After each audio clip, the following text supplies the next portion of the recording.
KP classes dedicated to excellence. Hello students, welcome to KP classes. This is me, Samriddhi Nolakha, and I wish you a very happy new year to all of you. So guys, welcome back to our channel and welcome back to our 40-day crash course for political science and history, in which we are going to cover entire syllabus of history and political science along with previous year questions, expected questions and mock questions as well.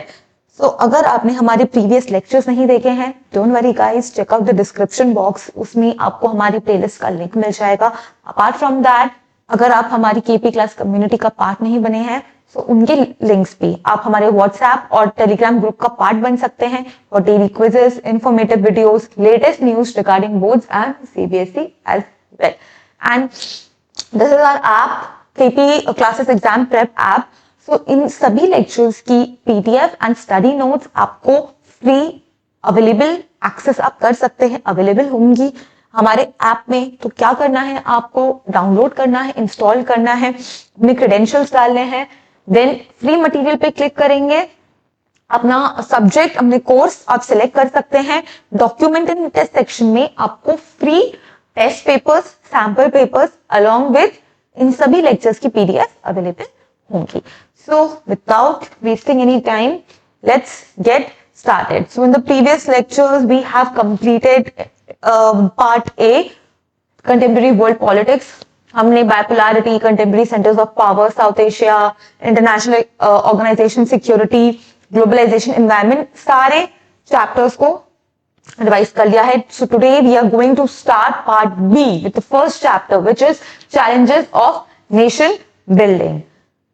So before that, I have a great news for all of you that you can join with us for your CUET preparation as well, which is available for all the streams, humanities, science, commerce and specifically GT as well. So आप हमारे उड़ान batches का part बन सकते हैं to boost your CUET preparation, जिसमें सारे domains, your language and along with GT you can cover with us in just 4,999. Yes my friends, उड़ान बैचेस चाहे कॉमर्स हो, साइंस हो, ह्यूमैनिटीज हो, in just 5,000 you can complete your entire CUET preparation. और अगर आप GT को target कर रहे हैं तो in just 3,000 you can become a part of a CUET preparation, जिसमें लैंग्वेज और जनरल टेस्ट आप अपनी तैयारी कर सकते हैं.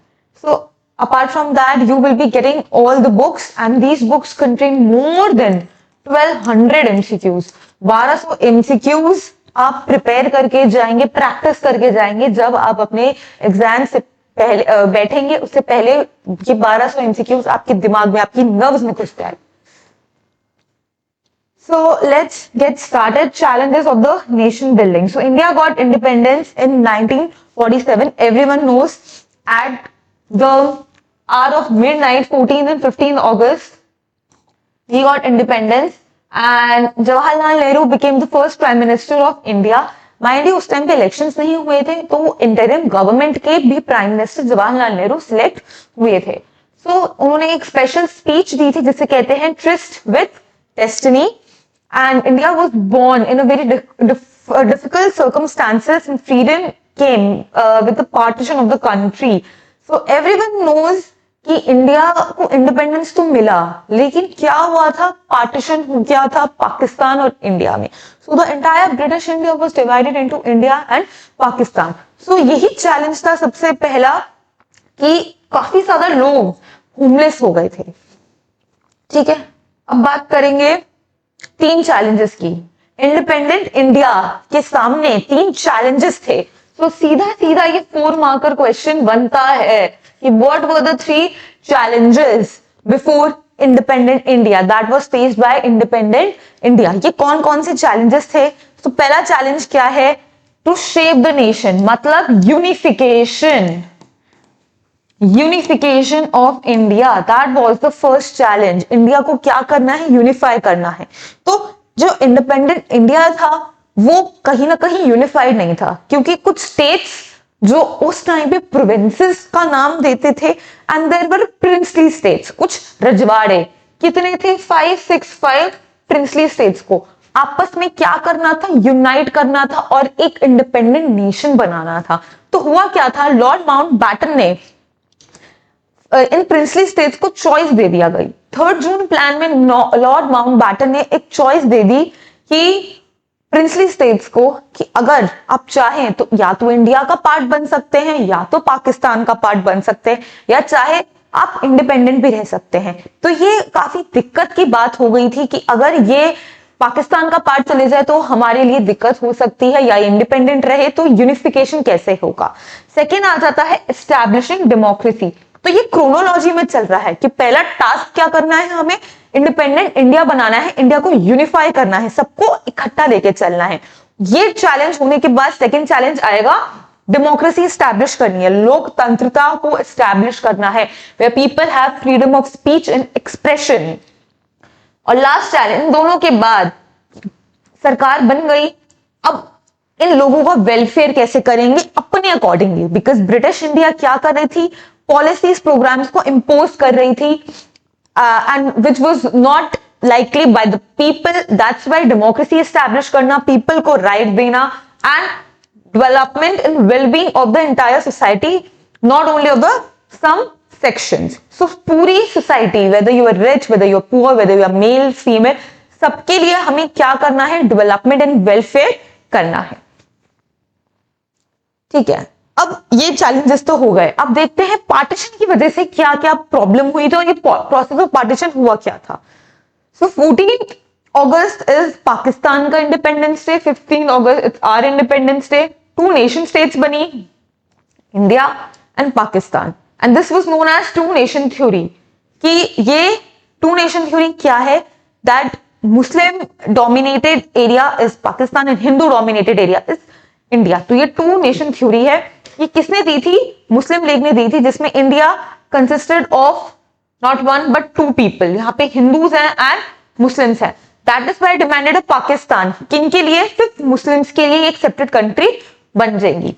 तो कांग्रेस ने इसको अपोज किया था, वो चाहते थे कि जी नहीं, ये ब्रिटिश जो इंडिया होगा वो एक होगा, यहाँ पे डिवीजन नहीं होगा, पार्टीशन जैसी कोई चीज नहीं होगी, everyone will live together with Hindus and Muslims को हम यूनाइट करेंगे एंड इनको साथ में लेके चलेंगे। बट ऐसा नहीं हुआ, ये डिवीजन हो गया। Several political developments in 1940s and political competition between the Congress and the Muslim leagues। इसकी वजह से ब्रिटिश ने ये बोला कि नहीं, पाकिस्तान को बनाना ही बेटर है, because of the ongoing tussle between India and Pakistan। So British government ने क्या करा कि हम इस ongoing tussle को कैरी फॉरवर्ड करेंगे, कंटिन्यू नहीं करेंगे एंड इसको डिवाइड कर देंगे। So process of partition, ये दिखने में तो सिंपल लग रहा था कि हाँ ठीक है, डिवाइड ही तो करना है, बट काफी चैलेंजेस थे, यहाँ पे डिफिकल्टीज थी। यहाँ पे no single belt of Muslim majority areas in British India. भाई मुस्लिम मेजॉरिटी एरियाज एक सिंगल बेल्ट नहीं थी, हम जो रीजन्स थे मुस्लिम मेजॉरिटी के वो स्कैटर्ड थे, अलग अलग पार्ट्स में डिवाइडेड थे। तो यहाँ पे 2 एरियाज की हम बात करें, एक वेस्ट में हो जाता है और ईस्ट में हो जाता है। जैसे बाद में डिवीजन के बाद क्या बोला गया, western Pakistan and eastern Pakistan. And eastern Pakistan आज के डेट में बांग्लादेश के नाम से जाना जाता है, आफ्टर बांग्लादेश लिबरेशन वॉर। तो ये कोई वे नहीं था कि ये इन पार्ट्स को हम ज्वाइन करें। तो पाकिस्तान और बांग्लादेश उस टाइम पे, West Pakistan and East Pakistan ये सेपरेटेड थे और बीच में इंडिया आ गया। तो कैसे ज्वाइन करेंगे, सबसे बड़ा चैलेंज तो यही था। सेकेंडली, ऐसा नहीं था कि सारे मुस्लिम्स को डिवीजन चाहिए था, कुछ मुस्लिम्स ऐसे भी थे जो पार्टीशन को क्या कर रहे थे, अपोज कर रहे थे। So, for example, Khan Abdul Ghaffar Khan, the undisputed leader of the Northwest Frontier Province known as the Frontier Gandhi (MCQ), who is regarded as the Frontier Gandhi, इन्होंने 2 नेशन थ्योरी को oppose किया। ये क्या बोलते हैं कि despite his opposition NWFP was merged with Pakistan. तो ये कहीं ना कहीं ऑपोजिशन इनका सक्सेसफुल नहीं हुआ एंड ये जो नॉर्थ वेस्ट फ्रंटियर प्रोविंस था वो पाकिस्तान के साथ आज मर्ज होता है। तो कहीं ना कहीं there were people who were not in the favour of partition and कुछ मुस्लिम्स भी ऐसे थे जो फेवर में नहीं थे। थर्ड प्रॉब्लम आ जाता है Muslim majority province of British India. Punjab की बात करें, बंगाल की बात करें, they had a very large areas where non-Muslims in majority। Punjab की बात करें, वहां पे सिख मेजॉरिटी में थे और बंगाल में बंगालीज मेजॉरिटी में थे। ठीक है, सो यही था कि ये Muslim majority provinces of British India, तो कुछ ऐसे एरियाज भी थे। लास्ट प्रॉब्लम इज माइनॉरिटीज, दोनों ही जगह माइनॉरिटीज थी भाई, अदर रिलीजन्स काफी हद तक माइनॉरिटीज में थी। So these were the problem कि जो पार्टीशन हुआ क्या हुआ। अब उसका इम्पैक्ट क्या हुआ। पार्टीशन हुआ, कुछ इम्पैक्ट तो छोड़ के ही जाएगा, ऐसा तो नहीं है कि अपने कुछ इम्पैक्ट नहीं होगा। कोई भी अगर एक्शन होता है उसका रिएक्शन आता है। So let's see what was the reaction. पहला year 1947 was the year of one of the largest and most abrupt, unplanned and tragic transfer of population that the human history has known। तो large scale, बहुत ज्यादा people were forced to leave their homes and shift. दूसरा, in the name of religion people of one community ruthlessly killed and mined the people of other community। so religion के नाम पे mass killing हमें देखने को मिली है।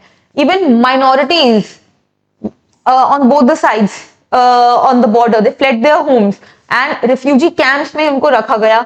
women जो थी, they were abducted, raped and attacked, forcefully converted to other religion as well।